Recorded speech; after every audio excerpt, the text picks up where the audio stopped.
So I'm coming to you with a quick video, and I just want to show you a Honda 4Trax four-wheeler. Sometimes you have these Honda four-wheelers and they will not shift gears, like you'll be trying to shift the gears. In this case, this is a manual shift, and when you try to shift the gears, it's like it's stuck. So this one was stuck in first gear. I'll show you the four-wheeler. This is a 2012 Honda TRX420TM.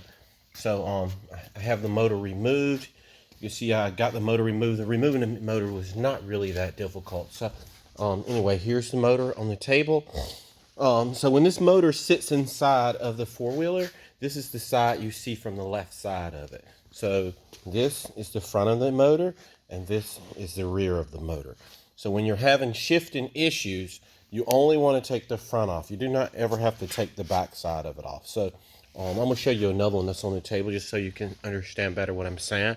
This is a very similar four-wheeler. It's an electric shift rather than a manual shift, but the composition inside is very similar. So again, all the shifting mechanism inside of this is up here in the front, not here in the backs. Even though the shifting shaft, the shift fork and shaft, is right down here.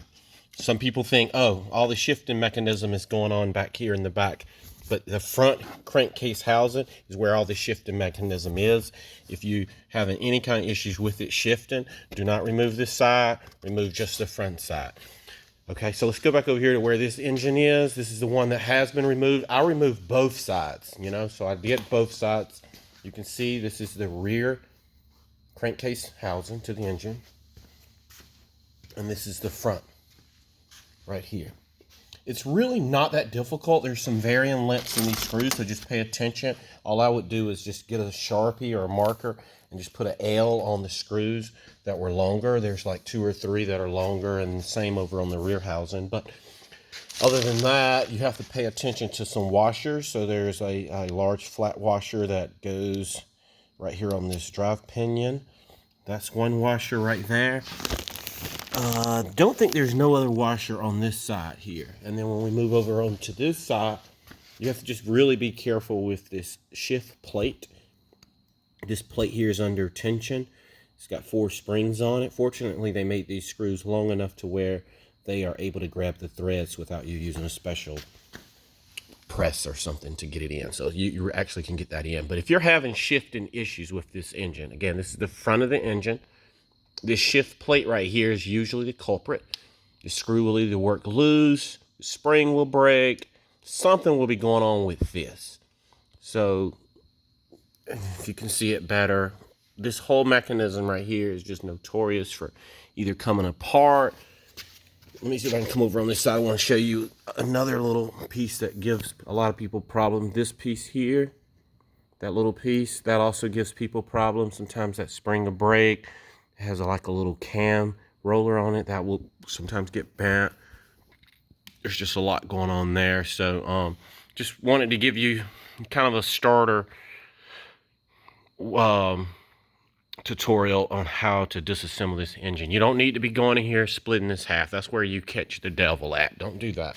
Don't split any of that.